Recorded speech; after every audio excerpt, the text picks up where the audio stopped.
qui a trait au divertissement. Et je me suis dit, avec le fait que j'ai beaucoup aimé ce film, ça va être dur de continuer à faire des films dans ce genre à partir du moment où il a été parodié. Et donc j'étais vraiment très heureuse quand Rob Savage a sorti son film Frost, parce que ça redonnait vraiment de l'espoir en ce sous-genre, et donc je suis vraiment très fière que le sous-genre ait encore une vie devant lui. Yeah, so not to just promote somebody else's films the whole time, but if you guys love found footage, which I'm sure you do, that's probably why you're here. Rob Savage's new film Dashcam is really good, so go and watch that after you've watched this. Thank you again for having me, and I really hope that you enjoy the documentary, or at least learn something maybe. Thanks. Et we've come to go for a Q&A.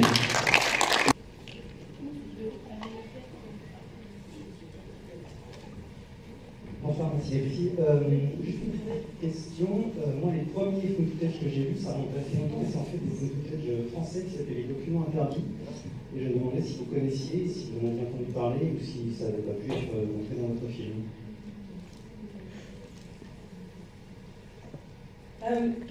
The Forbidden Files, you were talking.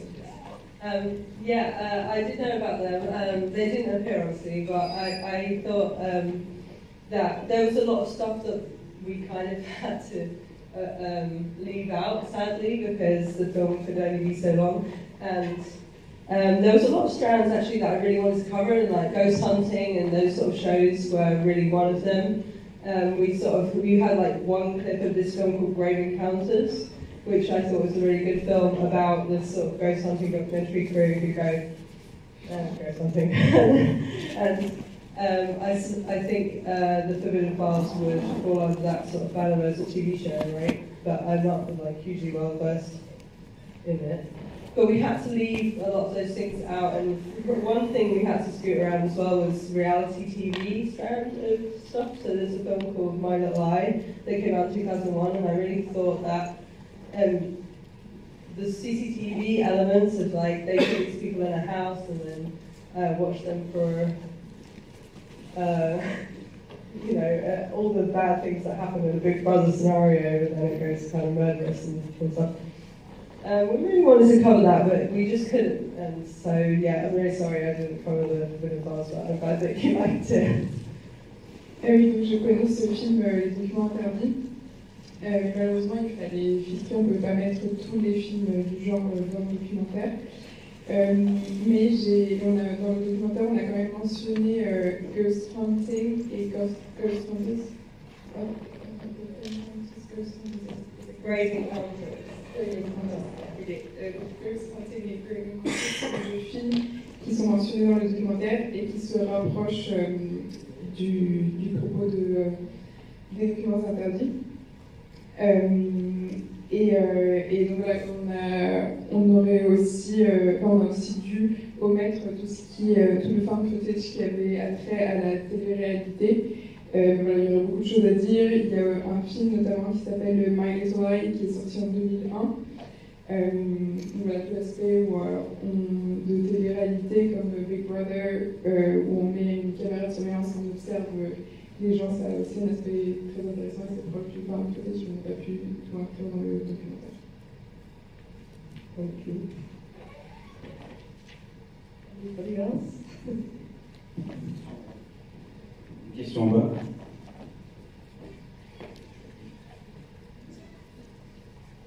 Thank you very much, Sarah. It was quite an encyclopedia for about found footage. It was very interesting and very thoughtful. It gets lots of thoughts. And for me, I would want to take one of the raising questions in your documentary. It was about the new media. And for you, what would be the next exciting new media for found footage to explore? I love this question because. Oh, sorry. Donc merci beaucoup pour ce documentaire, c'est une réelle encyclopédie à propos du genre. C'est très intéressant, ça donne beaucoup à réfléchir sur le genre. Et j'avais une question dans le documentaire, tu parles de à quel point les nouveaux médias influencent le genre. Donc, quel est ton point de vue sur la manière dont les nouveaux médias pourraient influencer ce genre? Thank you. I really love this question because it's like, I can't really predict the new media that's going to happen. But at the same time, it's going so fast, so in a way we could all maybe predict it when a new found footage film will come along. And you'll go, oh my God, why didn't I think of that a year ago? But personally, I think that maybe VR is something that might take off in a bigger scale at some point in the next couple of years. And I know for that Lance Weiler, for one, who maybe Last Broadcast is working on some sort of virtual reality found footage type mashup thing. He didn't tell me that much about it, but so maybe that's the next thing. So you put on a VR headset and you get launched into this found footage world. So we'll just have to see.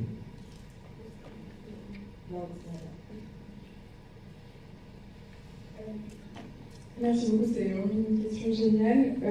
Bon, bien sûr, je ne peux pas prédire la manière dont les nouvelles technologies vont influencer le genre du found footage, mais j'ai quand même ma petite idée sur la réalité virtuelle.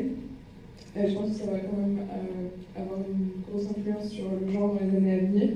Et je sais entre autres que le réalisateur de The Last Broadcast, qui Lance Weiler, travaille sur un projet qui comprend notamment la réalité virtuelle.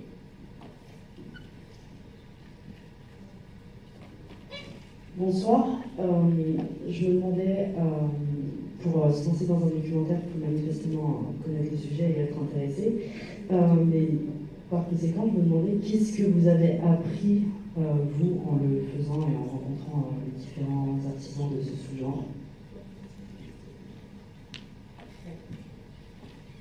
Thanks for the question. I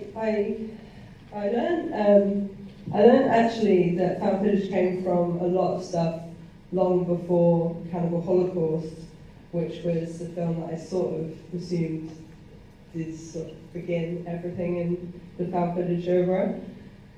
All the stuff with the cinema verite, all those films, even back to the War of the Worlds, I didn't really make that link in my head before I started talking to some of the directors, and I was quite surprised, particularly about the influence of David Holtzman's Diary, the film, because both Patrick Bryce and Lance Weiler said that they were particularly influenced by David Holtzman's Diary, which was a film that I had never seen. And I think it's taught in film schools in the US, whereas I didn't know anything about it, and it's a US sort of cinema verite movie. And so that was an interesting strand that we ended up exploring, because asking directors where their influence came from, that's how you learn about where the genre came from originally, because it's easy to make it up in your own head, but actually you have to ask people what their specific influences were, and that's how you learn, I suppose. Does that make sense? Merci pour cette question. En faisant ce documentaire, j'ai beaucoup appris sur les différentes influences qui ont conduit au found footage. Au départ, je pensais que Cannibal Holocaust était un peu le film pionnier, le film de référence dans ce genre-là. Et en interviewant les différents réalisateurs qui sont présents dans le documentaire, je me suis rendu compte que ça remontait à beaucoup plus loin, notamment qu'il y a beaucoup d'inspiration qui vient du genre du cinéma vérité, et notamment du film David Holtzman's Diary. Donc c'est notamment la référence pour Lance Weiler, directeur de Last Broadcast. Voilà, mais avant d'interviewer ces réalisateurs, moi je ne connaissais pas toutes ces influences et origines qui ont mené un peu à la création du genre found footage. Et c'est un peu étonnant parce que David Holtzman's Diary, il est quand même enseigné dans les écoles américaines, les écoles de cinéma américaines. Donc là, ça nous a vraiment conduit à explorer cette piste d'échanger avec les réalisateurs et de donc remonter aux réelles origines du genre. On a une question. Bonsoir. Merci beaucoup pour ce film très intéressant. Moi, je voulais revenir sur l'aspect, vous parlez de l'aspect politique justement du found footage, avec justement à partir de 2001, le 11 novembre, et là on a vu notamment le film Hate Crime avec les nazis et l'antisémitisme. Justement, je voulais vous poser une question sur le pouvoir politique du cinéma d'horreur, vu que c'est un miroir bien entendu à la société, tout le cinéma d'horreur, mais là vraiment en particulier le cinéma found footage, ça utilise vraiment des images du quotidien, la manière de filmer qu'on a l'habitude de voir nous au quotidien.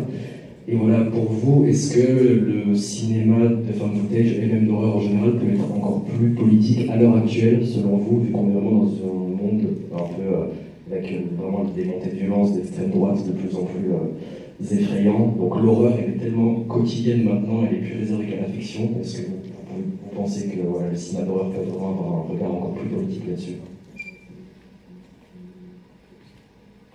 Okay. I'm really interested in that part of the film where we talk about hate crime and Megan is Missing, because Megan is Missing is a particular film that got me into found footage in the first place, because it was so shocking, in the sense that we all know that kids get kidnapped and killed, but we don't know what happens in between, and to be frank, we don't really want to know. And that's what found footage does. It shows you behind the scenes of these scenarios that you don't get to see. And with hate crime in particular, which you asked about, lots of people really don't like hate crime, understandably.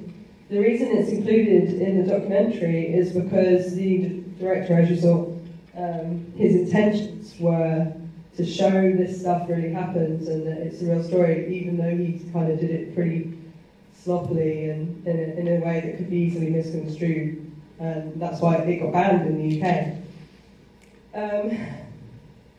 Found footage, I think the reason I like it within the horror genre is because horror is so, it shows you stuff that you obviously don't live through yourself and you get to see that. But found footage is more visceral and realistic, and the whole point of it is to show you a real thing. And so with something like hate crime, they are showing you a real thing in the sense that sort of thing does happen to some people, and that's why you're seeing it. And so I think it's really important, if you're interested in the political side, I do think that you could say they're important, but they also could be bad for the wrong viewer, you know, if the wrong person saw it. That's why, I don't know, I mean, it's up to you, whatever people think about censorship, but hate crime was banned in the UK, so. Sorry, that's a lot. Oui, donc c'est un aspect qui m'intéresse vraiment, la manière dont la violence est traitée dans le genre found footage. D'ailleurs, c'est pourquoi j'apprécie beaucoup le film Megan is Missing, parce que c'est un film qui est très choquant, qui nous montre un peu les coulisses d'un film d'enfance. On voit ça tous les jours aux informations, que des enfants se font kidnapper et tuer, mais il y a une partie qu'on ne voit pas et qu'on aimerait ne pas voir, mais du coup, found footage permet entre guillemets de voir cette horreur. Et donc là, avec l'exemple de reconstituer des crimes de haine à l'écran, l'intention du directeur, c'est de montrer que ces choses-là arrivent vraiment dans la vie quotidienne, ça arrive à des gens. Oui, lui, il a fait de manière un peu maladroite, c'est pour ça que ça a été censuré, notamment en Grande-Bretagne. Et donc voilà, c'est un peu ça la différence entre, c'est clairement ça la différence entre le film d'horreur et le found footage. Le film d'horreur, il y a une claire distance qui est établie entre fiction et réalité, alors que dans found footage, les frontières sont un peu plus floues.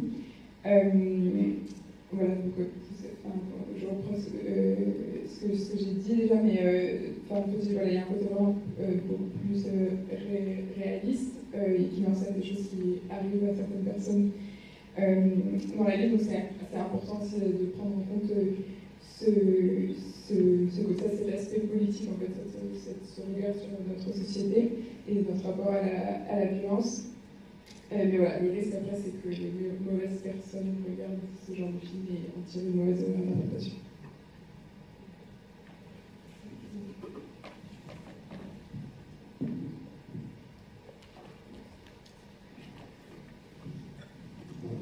Bonsoir, merci pour le présent que je ne suis pas passé. Que vous venez de faire peut-être pour le côté réaliste, on arrive à faire croire aux spectateurs que ce qui se passe arrive vraiment. Et donc, qu'est-ce que vous pensez qui est le plus important dans le contexte horreur, arriver à faire, comment faire passer le film pour quelque chose pendant des événements récemment, ou d'avoir une bonne histoire, quelque chose d'original. Qu'est-ce qui est le plus important pour être dans le contexte horreur? Est-ce que c'est le côté réaliste que le réalisateur doit transmettre au spectateur, ou alors l'histoire, en fait, d'avoir une bonne histoire, quelque chose d'original?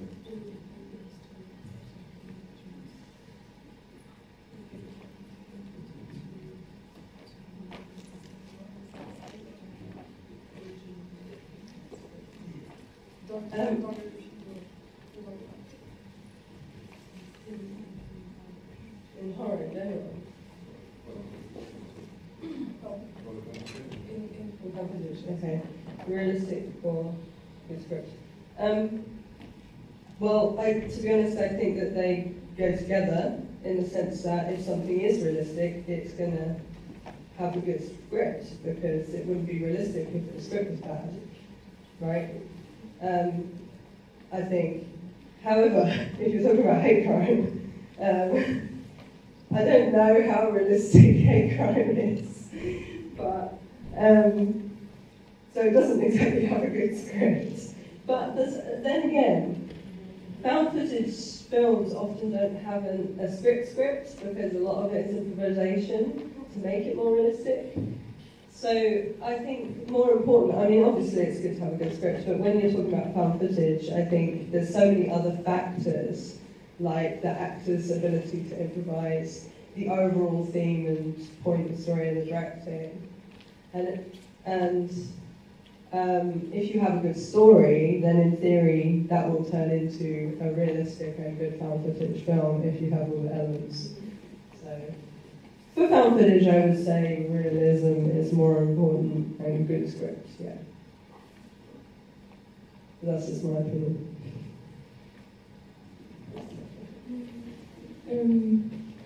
Donc pour moi, c'est deux éléments qui vont ensemble, le côté réaliste et l'intérêt de l'histoire. D'une manière générale, s'il y a un bon scénario, alors ça va paraître réaliste. Et si on parle du film Hate Crimes, on voit des extraits dans le documentaire. Pour le coup, c'est pas très réaliste parce que c'est pas un super scénario. Mais de manière générale, le genre found footage repose beaucoup aussi également sur la capacité d'improvisation des acteurs, et justement l'aspect improvisation rend le film encore plus réaliste en général. Mais au-delà de ça, l'aspect réaliste repose sur différents facteurs. Il faut aussi qu'il y ait une thématique intéressante, que ce soit une bonne histoire.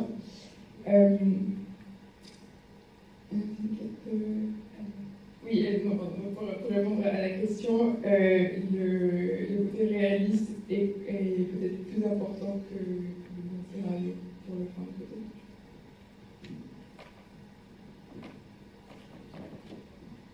Une question pour Sarah. Quels sont tes prochains projets?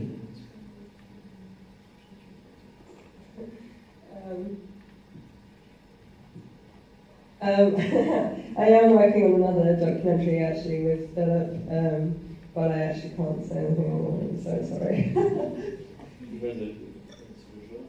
Ce sera un documentaire sur le genre, ou sans dire trop, parce que je ne peux pas en dire, mais ce sera un peu sur le genre. No, it won't be on the same genre. I know that we left a lot out, but I don't think that anyone really, maybe you guys want to see a second one, but I'm not sure that would be worth doing. Sorry. Oui, donc avec Scott, le co-réalisateur, on a en effet un projet en cours, mais on ne peut rien dire dessus pour l'instant. Ce ne sera pas sur found footage, même si on a filtré beaucoup d'éléments sur found footage. Peut-être que vous voudriez voir un deuxième documentaire sur le sujet, mais voilà, on va faire un documentaire sur un sujet totalement différent.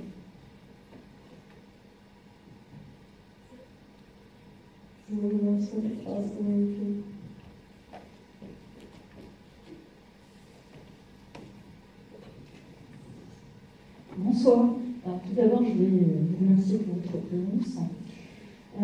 J'ai beaucoup apprécié votre documentaire parce qu'effectivement, il nous permet d'avoir une grande variété d'analyses et surtout permet de montrer un panel de films que certains spectateurs ne connaîtraient pas. Moi, pour le coup, et comme Cyril le disait en intro, j'ai été un peu lasse en fait du genre found footage. C'est bien qu'en voyant votre documentaire, ça m'a donné envie justement de découvrir d'autres références comme Magazine Signe ou Post. Donc, je suis en train de faire ma petite liste en tête. Et en regardant votre documentaire, on voyait effectivement des réactions de screening test. Et cela vous en vient à ma question. Lors de vos rencontres de projection, peut-être avec votre co-réalisateur, est-ce que vous avez été amené à rencontrer du très jeune public qui est venu voir votre film, qui ne connaissait pas certains films, justement, et surtout, en fait, le rapport à l'image, parce que vous l'évoquez en fin de documentaire, moi, il y a quelque chose qui me perturbe énormément maintenant, c'est le deepfake. Et cette relation à l'image. Donc, moi, ça va parce que j'ai un certain âge et j'ai une culture de l'analyse des images. Mais maintenant, quand on voit tout ce qui traîne sur la toile, la production de mèmes et de deepfake, on n'arrive vraiment plus trop bien à discerner en fait le vrai du faux. Donc, pareil, le documentaire évoqué sur l'écriture, les limites très poreuses entre la fiction et la réalité, mais là, c'est vraiment l'image qui, dorénavant, en 2021, change complètement et qui peut être aussi un nouveau tremplin scénaristique, peut-être pour le found footage. Mais quand vous avez discuté avec les jeunes de maintenant, qui sont vraiment baignés dans ce type de contenu d'image, est-ce qu'ils arrivent à avoir cette distance et à comprendre que ça peut être extrêmement perturbant, très dérangeant?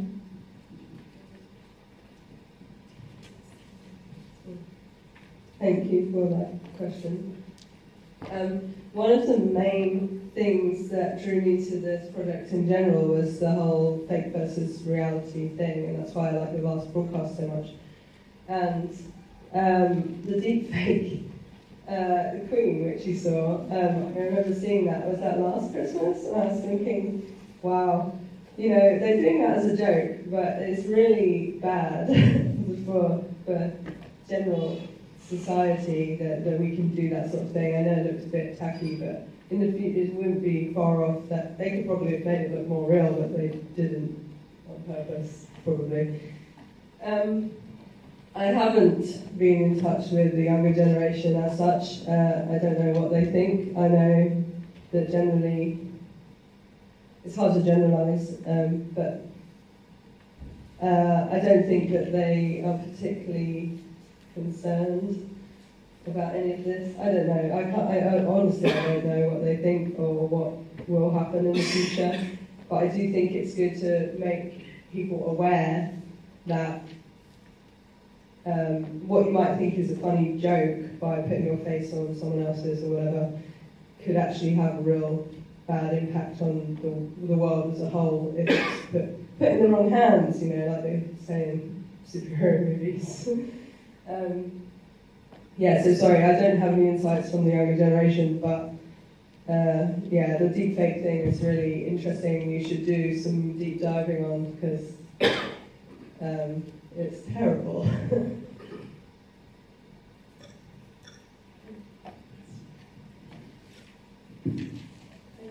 Merci pour votre question. En fait, ce qui m'a motivée à faire ce documentaire, c'est toutes les questions qui traitent le faux, enfin, fake reality, ce qui distingue le faux de la réalité et les frontières sont sont brouillées. C'est pour ça que j'aime beaucoup le film de Lance Broadcast.